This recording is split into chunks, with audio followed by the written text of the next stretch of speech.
I was ruining some relationships because I couldn't be happy and patient and non-judgmental. Like I didn't like being that way, but I didn't know what was causing it. And I had no Yeah. idea that what I was experiencing was the aftermath of going from war to back to a civilian life. I mean, just totally different dynamics of life Mhm. without any information about how to cope with it and decompress. Because I saw and experienced things that people are just not meant to see and experience. That wasn't Yeah. explained to me when I got home. And it wasn't explained to really any Marine, any soldier, any sailor, airman. Now they've been pushing for help and coping and made it more informational. But when I back in 2005, it was just kind of a, all right, you're back home. Congratulations. Here, you're free. Go go live your Mm. life. Welcome to And Then Everything Changed, a podcast about the pivotal moments in life and decisions that define us. I'm your host, Ronit Plank.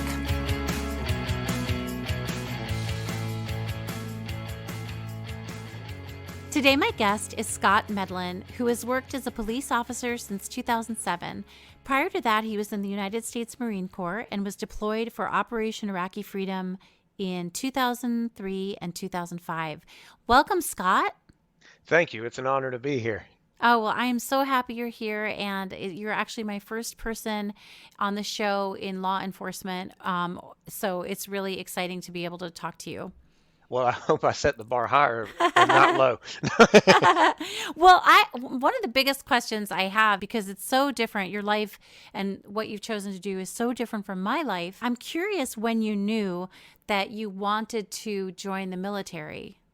It really all started back in fifth grade. My history teacher, well, social studies, that's what they called it when I Mm-hmm. was in elementary school. She, Same.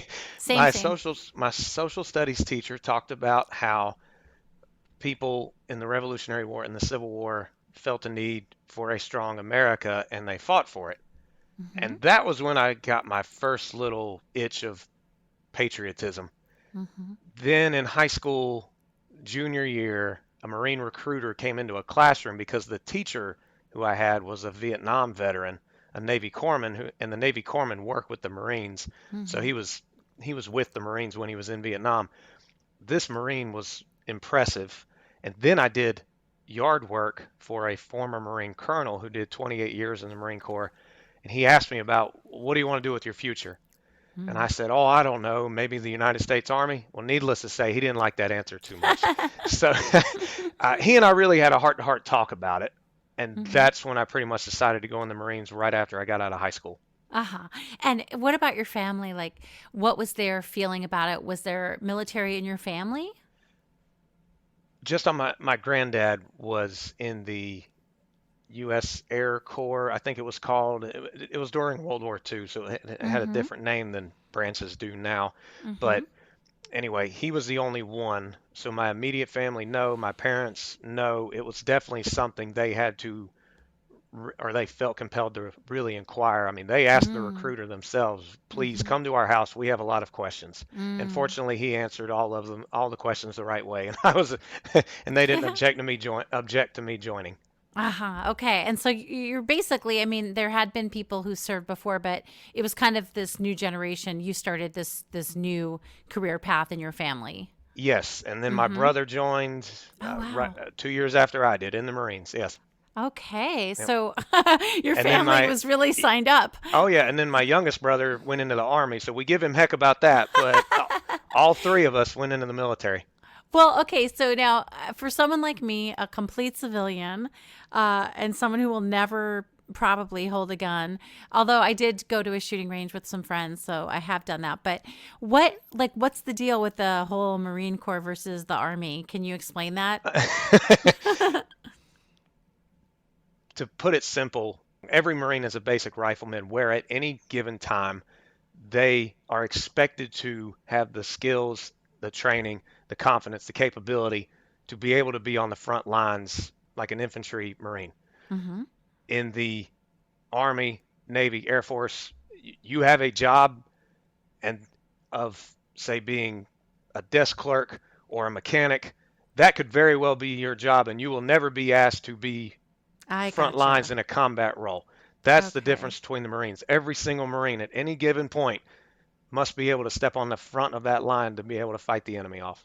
Gotcha. Okay. Yep. Okay. Well, I'm glad there's a little bit of sibling ribbing going on there. Oh, there is. So, Yes. okay. So before we hit this period of time in your story where you're actually serving, what did serving mean to you? I know you mentioned patriotism, but what was Scott's brand of, what was your feeling about being in the military and serving at that point? Servitude to me just meant doing something that's bigger than me, Mm-hmm. doing something in a way that other people who I will probably never even meet are benefited from what I've done.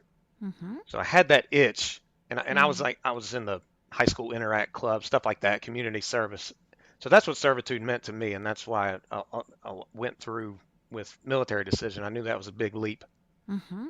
And then I have to assume that when you were actually boots on the ground and serving, your perception altered a little bit. And so I'm wondering how and when the reality of what you were doing changed from what you thought it might be.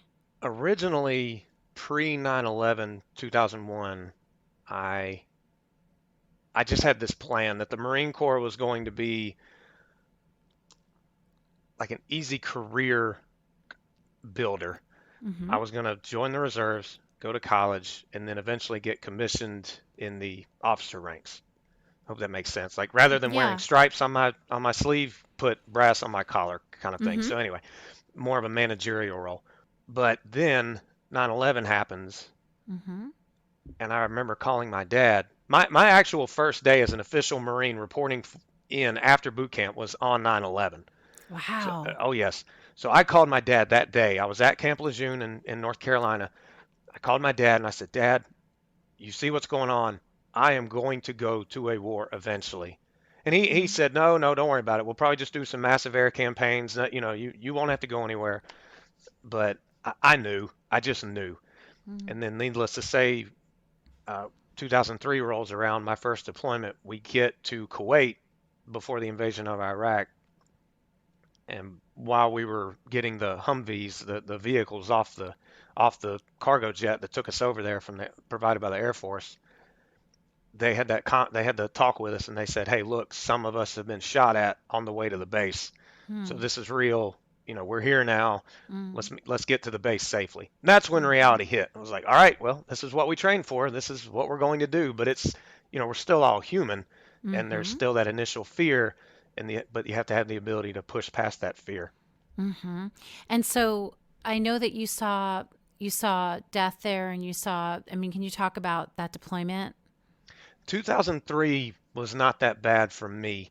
I was Mm. just stationed at a base in Kuwait. It was like a headquarters base. I was a radio operator.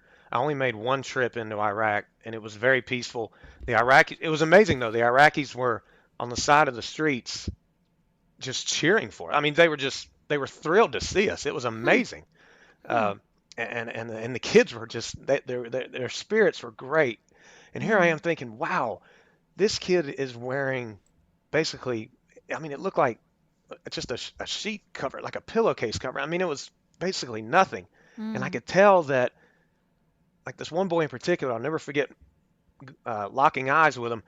I could tell that what he had worn, that's what he wore every day, just because his clothes were so dirty. But like the spirit in his eyes, I mean, he was smiling so much. And that town we were riding through Iraq, I mean, it is literally third world, impoverished uh, country. Like they don't have. I guarantee you, even right now, they don't have cell phones.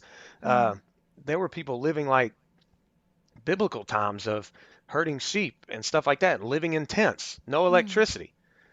But to see them in their spirit, it was just really life changing. So I know I gave you a long winded answer for No, that, no, no. but I yeah. appreciate that very much. And for you, what did it make you feel? I mean, when you say it was life changing, I mean, you see the contrast between the way you're living and they're living.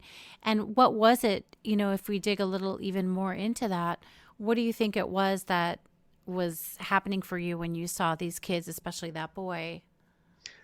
I realized right then and there how much one I had to be grateful for, but two, just to understand, wow, you really don't need things to be Mm-hmm. happy. Like that boy literally had just probably the family he was with and the or his own family and the clothes on his body and the food that he hopefully got, but yet he was happy as could be. So Mm-hmm. it really sparked a perspective of gratitude for Mm-hmm. what I had, and I know I'm not the only service member who felt that way. Mm-hmm. Yep. Yeah. So how long were you there for that tour? That was just a 5 to 6 month tour in '03, and Mm-hmm. then a year and a half, little under 2 years, I went back in '05. That was the tough deployment. Mm-hmm. And can you talk a little bit about it? Well, I was stationed in western Iraq at the Al Anbar province, which we nicknamed the Wild Wild West because it Mm-hmm. was really, I mean, there was a lot of there were a lot of dangerous cities. The roads were very dangerous because the enemy did not really want to attack us head on. They knew that would be a short battle, so they put up improvised explosive devices all across the road, or would take or would take position off of the roads, out of sight, and launch mortars at our convoys, which was just a series of vehicles that was taking supplies or troops to a Mm-hmm. destination. And it was dangerous. There was an incident in which I was almost killed in a close mortar fire attack, uh, and it was during the spring and summer in Iraq, so it was very hot to begin with. Mm-hmm. And then people I knew got killed, and then there was unfortunately seeing deceased people because of the actions of war. War is a terrible thing. It really Mm-hmm. is. '05 was difficult, but to this day, it amazes me how here we are 16 years later. I could call any of the Marines I was there in Iraq with, and we could strike up a conversation like there was no time in between. I mean, it Mm-hmm. bonded us like those of us who were fortunate enough to come back. It bonded us like no other, and we're doing the best we can to live the best lives we can to honor the ones who didn't make it home. Mm-hmm. Did you have any? I mean, again, I asked this as a complete spectator, but I wonder, did you in 2005 confront feelings of uncertainty about the choices you made or about what might happen? I mean, how did anything shift for you while you were there? I questioned why we were there because the whole premise of the Iraq War was weapons of mass destruction that Saddam Hussein had, and he was going to launch them at the U.S. So it was a preemptive strike to defeat him and remove him from power. Based on my knowledge, nothing was really found that he Mm-hmm. had weapons of mass destruction. That so there was that conflict there when I was over there, but I got to know some Iraqis in 2005, and I got to hear the stories, their life stories of what they grew up in under the reign of Saddam Hussein. Mm-hmm. And you talk about cruel. It was, I mean, I don't know how they told me these stories of what that regime would make citizens and sports teams and corporations do. I don't know how they told me that without just breaking down. I mean, I heard Mm-hmm. a lot of horrific stories about what that man did to the Iraqi people. So at that point, it was kind of an inner debate, like, well, we're here and we didn't find what we were looking for, but yet at the same time, look what we're doing for these people, and they're thanking us. Now, not all of them did, but the ones I got to know, I mean, they stuck with us. Mm-hmm. It it was really something else. So yes, I did. I encountered discouragement, anxiety, worry, anger. Yes, a whole, well, as we call it in the Marines, or in life in general, people refer to this, the emotional roller coaster. Yeah. Yeah, well, I think that's it's an interesting perspective and I hadn't thought about Iraq in a long time in terms of the weapons of mass destruction and Hmm. all of that because I remember, I was kind of an adult during that time. So I remember that and wondering what was really happening and it's good to hear that you felt that you were still in the right place and that you were still of service and that you had meaning in what you were doing. No, I did, and there were other there was intel that other units dealt with where there were attack plans discovered for attacks at the U.S. So fortunately, we intercepted that kind of stuff. Like not my Mm-hmm. unit, but other units intercepted those preemptive attacks that were gonna those planned attacks that were gonna happen on state soil. Mm-hmm. Um, so yes, but like I said, it really I'm when people ask me should we have gone to war with Iraq, I can't answer yes or no because yes, there was the actual reason, but then there was the reason of Saddam Hussein, and I got to see those people firsthand and how they were so thrilled to vote. Oh my gosh! I mean, Mm. they would just, oh, you're from America. Well, you get to vote. That's so cool. Like I'll get to vote soon. And they would talk Mm-hmm. like this, and it would just, I mean, it was an incredible experience. Mm-hmm. And so when you got back, how did you readjust? How was it to be home, and how much time did you give yourself before you made your next move? The year after I got home, it wasn't that good.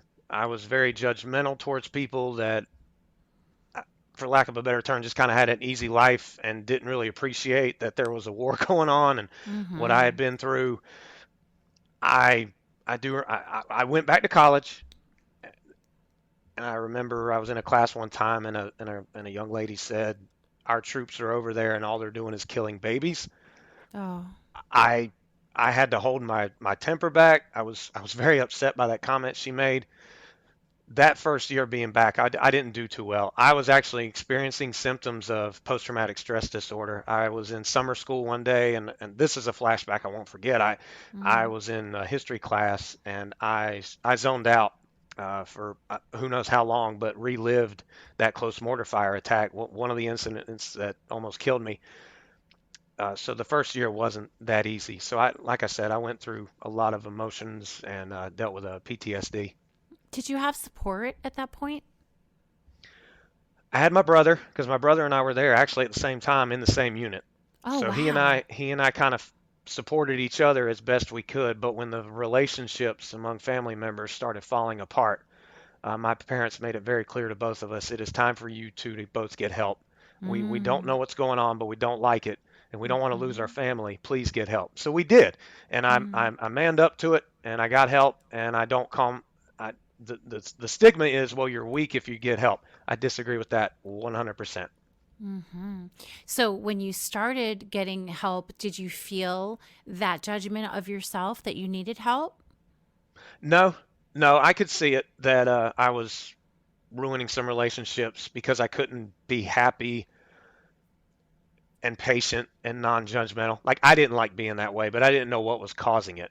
And I had no Yeah. idea that what I was experiencing was the aftermath of going from war to back to a civilian life. I mean, just totally different dynamics of life Mm. without any information about how to cope with it and decompress. Because I saw and experienced things that people are just not meant to see and experience.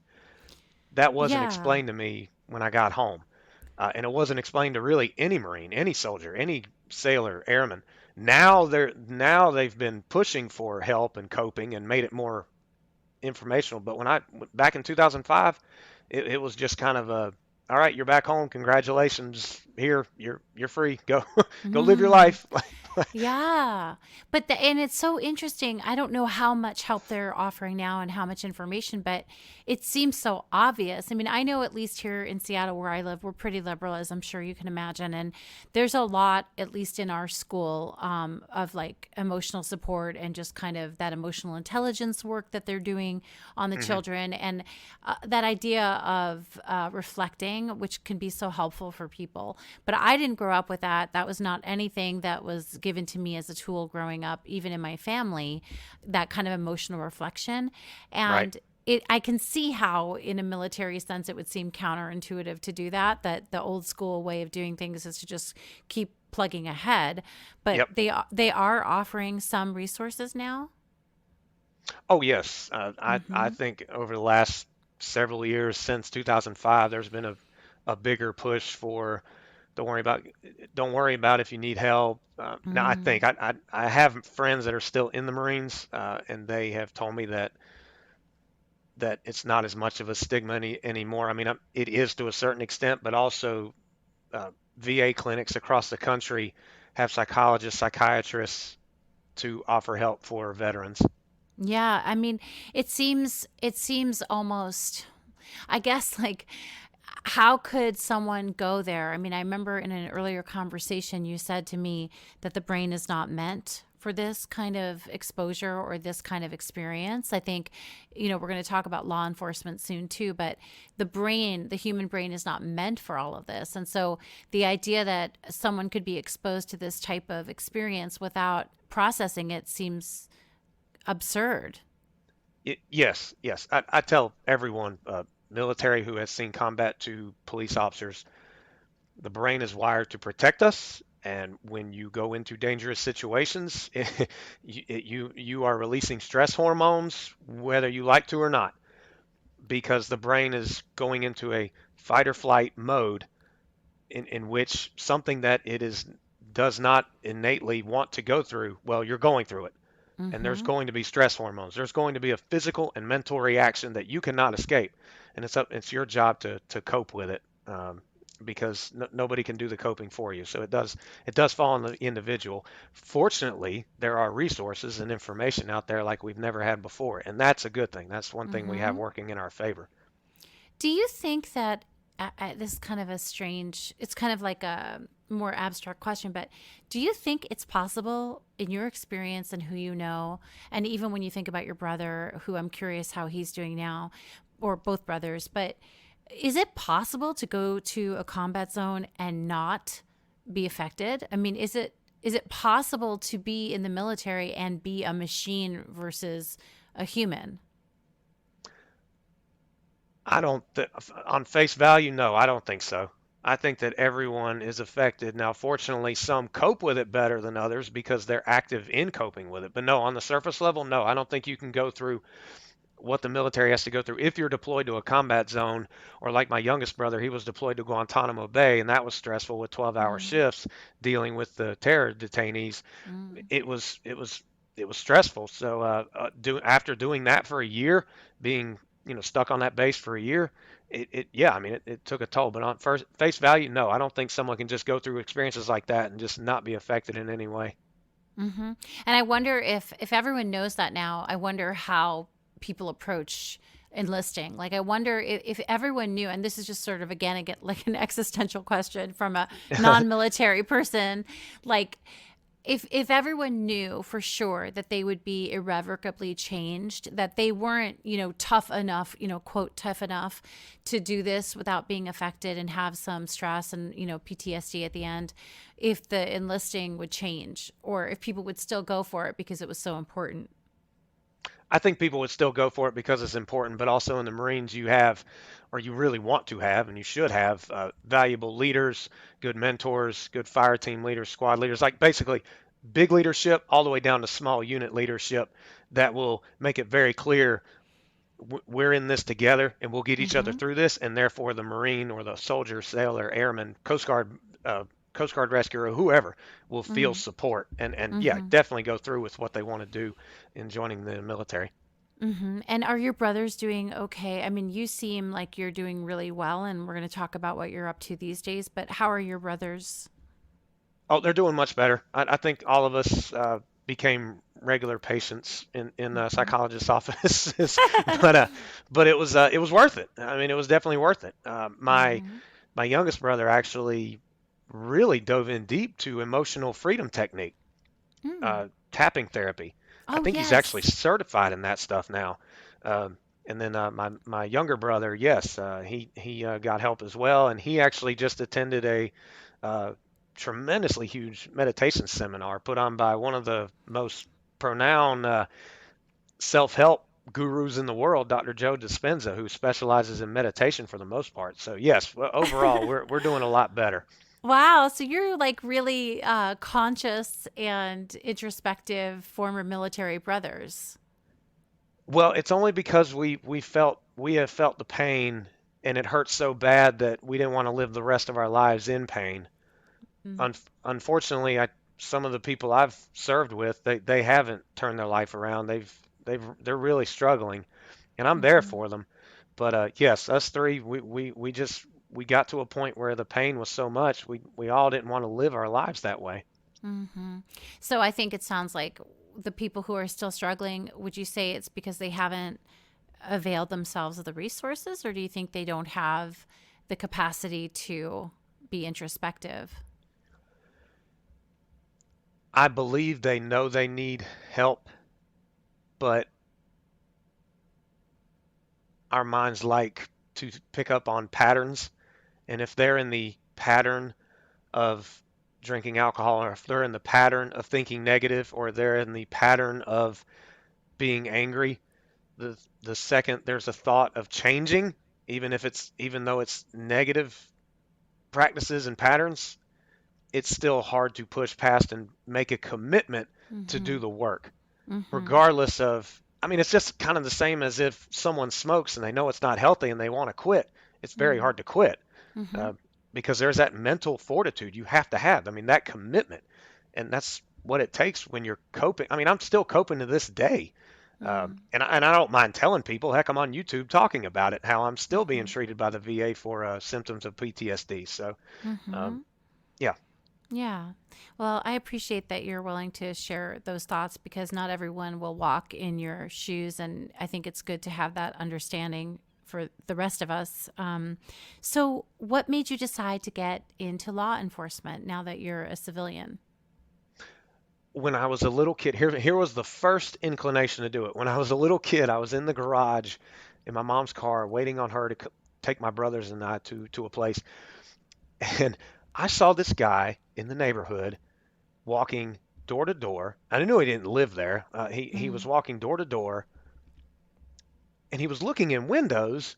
And then when he would knock on the door, he would stand right up at the door waiting for someone to answer the door.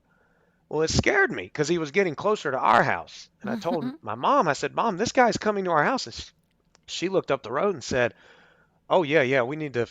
Yeah, okay. So she called the police, and then we left. She didn't want to be in Mm-hmm. the house when he came to our house. Mm-hmm. I felt scared. I didn't like feeling scared, and I just wanted the police to get there to help protect me.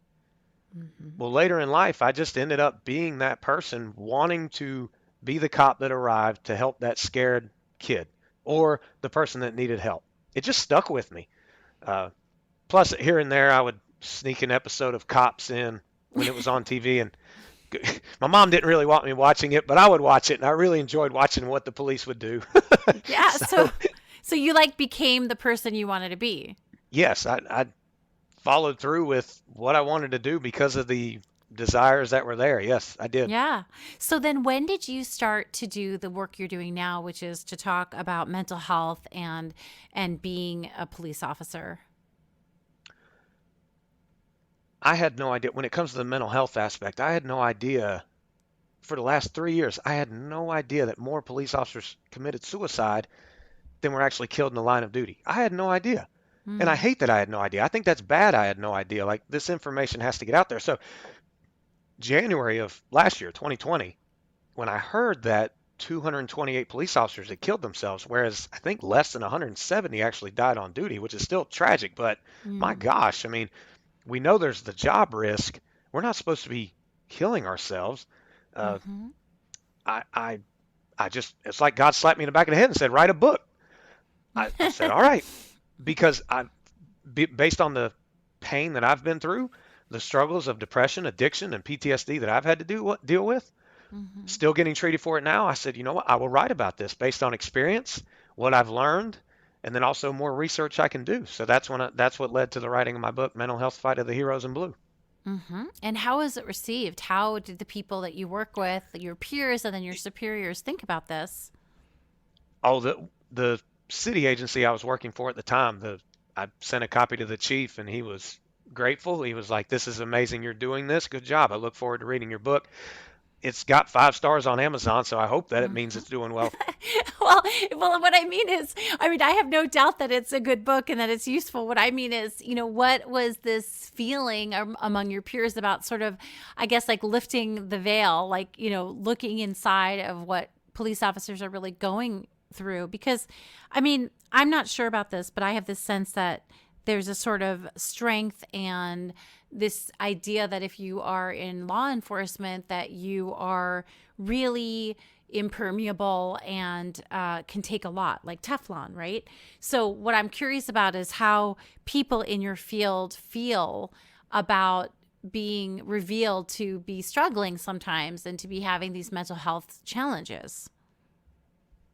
Oh, I got you. I don't think that there's any hiding it based on the stats. So officers Mm. have one or two ways of handling this. They can either be in denial and unfortunately maybe still be extremely vulnerable to the symptoms of depression, anxiety, PTSD, addictions, whatever the case may be, because of And the usually trauma a that they link node see on the problem. job. Or they understand that they are human just like everybody else and they're not a robot that gets plugged into the wall at the end of every shift and just gets recharged. They can learn how to cope with things. And when I came out with my book, it was very well received. Mm-hmm. Yeah, and so you do speaking now, and when you go to these groups of officers, how what's the kind of feeling in the room? Is there an openness there? Do you see there's any defensiveness or guardedness among some of the attendees? I've only spoken to a few groups. My goal is to speak to many, many more and thousands more across the world. Overall, no, even if they're not willing to admit anything personally, they are receptive because Mm-hmm. the stats don't lie. And I mean, they're numbers, and you can't run away from the fact that just like in combat, with the military, we see things that the human mind is not supposed to see. When everyone's running out because of a threat, the police are running in. The mind's initially going, wait, wait, wait, what are we doing? What are we doing? Yeah. Everyone's going that way. You're going the opposite way. What's going on? And there's again that fight or flight, and you have to choose to fight. But there's still stress hormones, and those stress hormones and the mental aspect, and then what the eyes see of whether it be a person taking their last breath because they've been shot, a child who's been a victim of a horrific crime.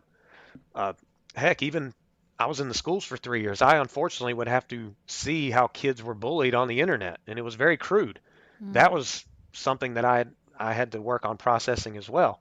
Mm. It sounds like a lot. I mean, even those specifics, I have this general idea of what a police officer does. But when you even get into those very few particulars, I find myself realizing it's far heavier and harder than I thought it would be. It can be a very taxing job.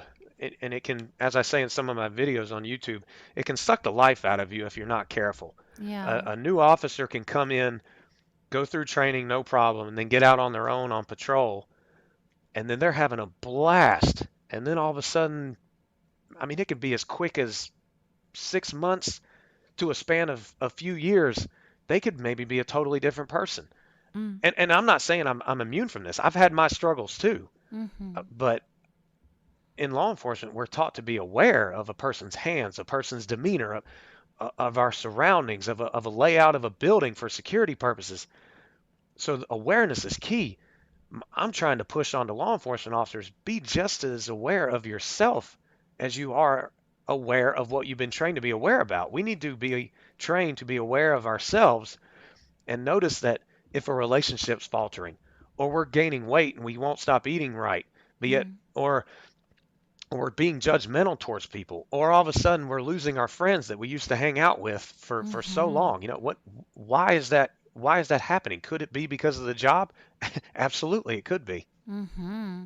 And they have to Right. be aware of that. That's really hard too. It's hard to always be aware of how you are in the world and what's happening in your It is very relationships. hard, and Mm-hmm. unfortunately, and I even talk about it in my book. When I was working as a police canine officer, I let that become my identity. I was so wrapped up in that job, it became who I was. Hmm. And unfortunately, I had relationships that faltered because of it, and it was tough. It was tough. When I almost lost my marriage, I said, something's got to happen, and Yeah. I don't want to be just another divorced cop. So I got out of the canine unit, and it was hard to do, Mm. but yes, like I said, I'm not immune to this. I wrote the book because I've gone through struggles of my own.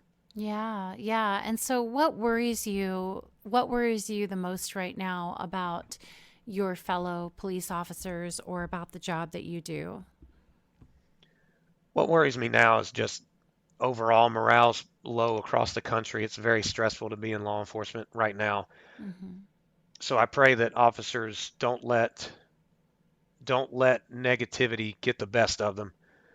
Remember who you are, why you want to do what you want to do, and if you're the right person doing it for the right reasons, remember that. Don't forget that, and that will help you stick it out.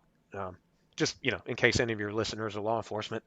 Yeah, no. Well, I mean, it's a look into a different life than what a lot of people live, and I think about too how you keep yourself healthy.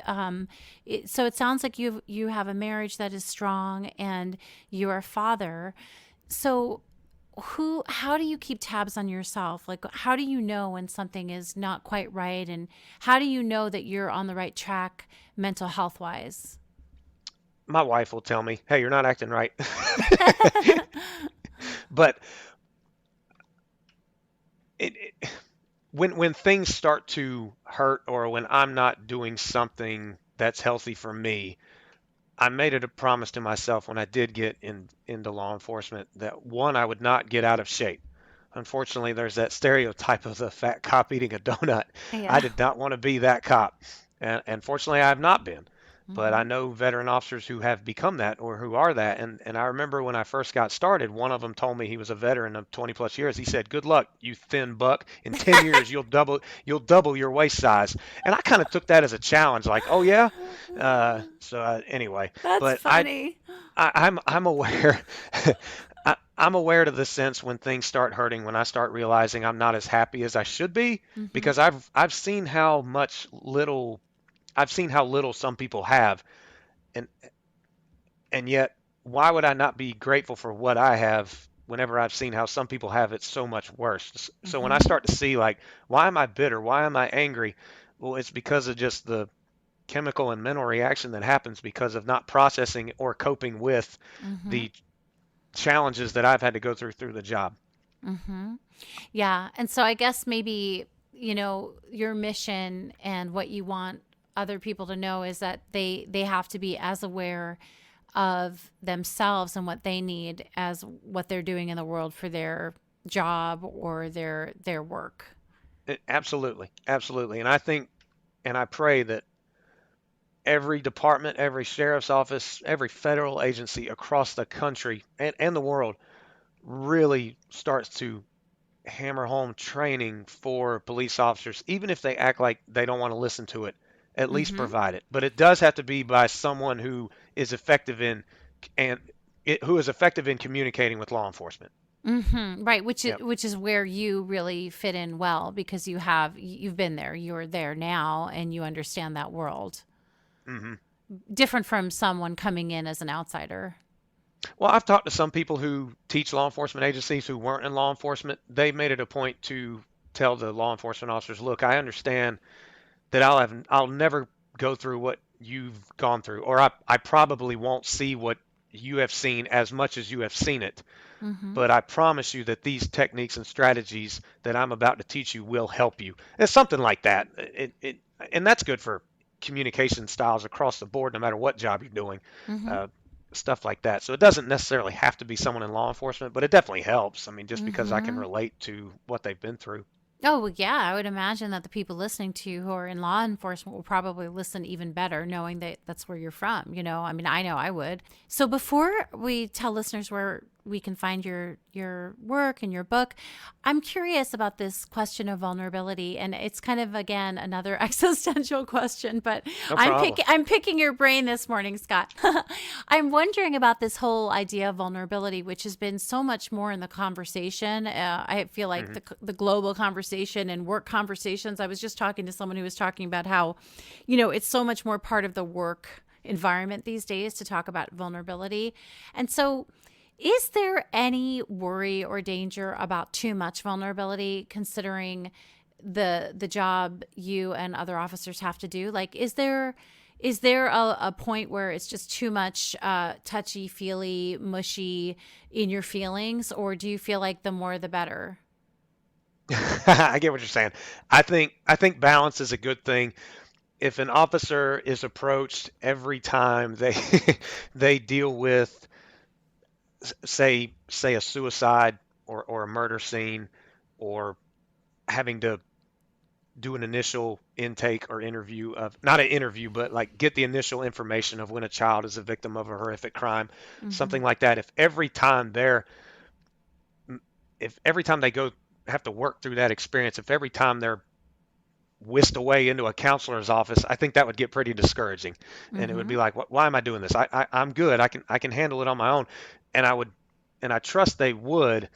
It's just up to, I believe, supervisors, administrators to really keep a tab on how their agency, how their sheriff's office is doing. Mm-hmm. So to answer your question, I know, I think the main thing that can really help is when police officers, when they're in the rookie school, like when they're in the police academy, that's when their brains are more malleable and Mm-hmm. open to what instructors have to say, versus the hardened 15-year veteran who who's Mm-hmm. like, well, who's this person? Uh, I would have to say, hit it home hard in the initial training of how to cope, and understand that you're human, and what you're about to see will affect you as if you don't learn how to cope with it. And here we're going to help you learn how to cope with it, as well as the, like I said before, the supervisors and the captains and the administration above, to really keep it uh keep it under Yeah. control. And like the department where I used to work, they had an active chaplain program Mm-hmm. where that chaplain would ride with the officers and go out on calls with them. And if something Mm. was hard that they went through, then he would be there. Mm-hmm. And that was pretty incredible. Yeah, and it's also, I wonder, even if you had people, what is someone in charge of a police force? Is that a captain? I don't know. Is it a captain? Like who's in Well, charge of the yeah. there's the sheriffs who are in charge of the counties, and then the police chiefs are in charge of Okay. the city agencies. So That's I mean, sometimes they call themselves commanders, but yeah, I mean, that's for the most part police chiefs and sheriffs.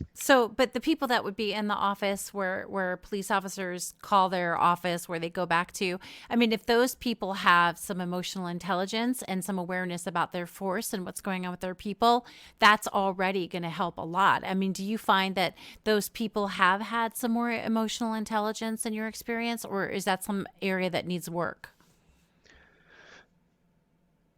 I'm not speaking for any agency here. I'm just speaking based on personal experience. Mm-hmm. I think it needs a little bit more work. Mm-hmm.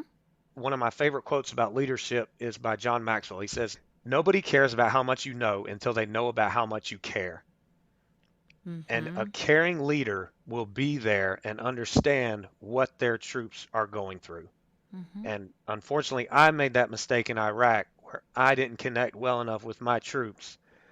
And I never want to be that way again, but I don't want police administration, higher ranks, to fall into that where they all they care about really is how much they know, and it blinds them to being effective leaders caring for their troops' Mm-hmm. welfare. Mm-hmm. So I hope that Yeah, made sense. that makes great sense. And I hadn't heard that quote before, and I appreciate it. Thank you. So, is there anything, Scott, that we didn't touch on that you were hoping to talk about? I would say, obviously, right now across the country, there are a lot of people who don't know how to feel about the police. If Mm-hmm. you are wishy-washy about police, whether it be because you did have a bad experience, or you've seen what you've seen on the news, and you really don't like the way you think police is going, I encourage you to see if the department you see if where the city you live, the department over that city, protecting that city, has a citizens academy or community meetings or a ride along program. That's one thing I encourage people to do. Go on a ride along. I mean, seriously, like, be out there with the cops, see what they go through, Mm. see what they roll up on. I mean, that's what converted me, was my first ride along. I was like, yep, I'm doing this. Mm-hmm. But there are people who have done ride-alongs and said, "Wow, I didn't know it was like this. I just thought it was pulling people over, writing a speeding ticket, then directing traffic." Yeah. uh, so that's what I encourage people to do. There's, I mean, even in Seattle, there's a Mm-hmm. lady named Victoria Beach, I believe her name is. She's an advisory council civilian, working with the Seattle Police Department. Mm-hmm. There's a guy named Mike Wing. He Unity Spark Challenge in California, I believe. Uh, these are these are citizens doing what they can to work with the police to help positive change happen where it needs to happen, so that the police can continue to be protecting guardians of the city Mm-hmm. against evil that does exist, but also work and be a valuable asset to the civilians that they took an oath to protect. Yeah. Yes, no, that's really I never even thought about doing that. Thank you. For, I think it's important to know there are resources, and also it's important to me as the host of this show to just remind myself and people I care about that nothing really is a monolith. There are very few things that are all the same across the board, and Hmm. to think about a police force as a monolith is dangerous as much as to think about a group of people or a race or, any one group of people as a monolith. Right, right. And believe me, I'm not going to be I will never defend a police officer who acted wrongly. That is not me. Will not even entertain the thought. But for those, like I said, I just encourage people to, rather than looking at it from an outside perspective, I bet there's a way you can get involved with your local police department somehow to Mm-hmm. get to know them, see how they work. And hey, if things need to change, then they need to change. There's no arguing that. So Mm-hmm. where there's a human element, which is, I mean, basically anything, there's Mm. going to be mistakes, but we can all strive for excellence together. Mm-hmm. So, Scott, where can people find you? Where can they connect with you? I just launched a website. It's called leomotivation.com. LEO stands for law enforcement officer, so I just abbreviated it. Mm-hmm. leomotivation.com, or you can type in police motivation channel on YouTube. Mm-hmm. That'll be my YouTube channel. It's a work in progress. Mm-hmm. Or my books, you just type in my name, Scott Medlin, and my books will come up on Amazon. Mental Health Fight of the Heroes in Blue, or 101 Health Tips for Police Officers. And I know for a fact that Mental Health Fight of the Heroes in Blue has actually helped people who are not in law enforcement work through anxiety and depression. So I'm glad to have known that. Mm-hmm. Yeah, and you're just really at the beginning of all this. I mean, you're not that old, and you've started this work in the past couple of years, and you're already making some big strides. I mean, it's pretty exciting. I mean, how long have you been actively working in this area of mental health? Just an active patient for many a years, but author and researcher only a year now. You're going like gangbusters already. I mean, I know COVID has definitely slowed things down, but the fact that you've Mhm. already produced these books and that you're already really in the mix of offering these resources bodes well, don't you think?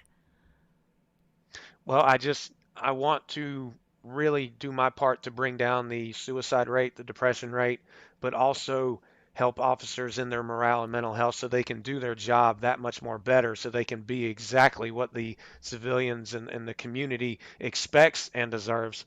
Hmm. Yeah, no, it's. I'm really glad that we were able to connect and that we had this conversation today, and that I can share it. I think it's important. Thank you so much for being my guest, Scott. It was great, great, great talking with you. Well, I appreciate it. I really do. And it was an honor. And to all the listeners, I really hope I was of help in some way. I really, really do. I mean, 2020, just because 2020 went away doesn't mean everything's going to be great. So 2021 is going to have its fair share of challenges, but we can get through this. All right. Yeah, I know. You take really good care of your family and yourself. Thank you so much.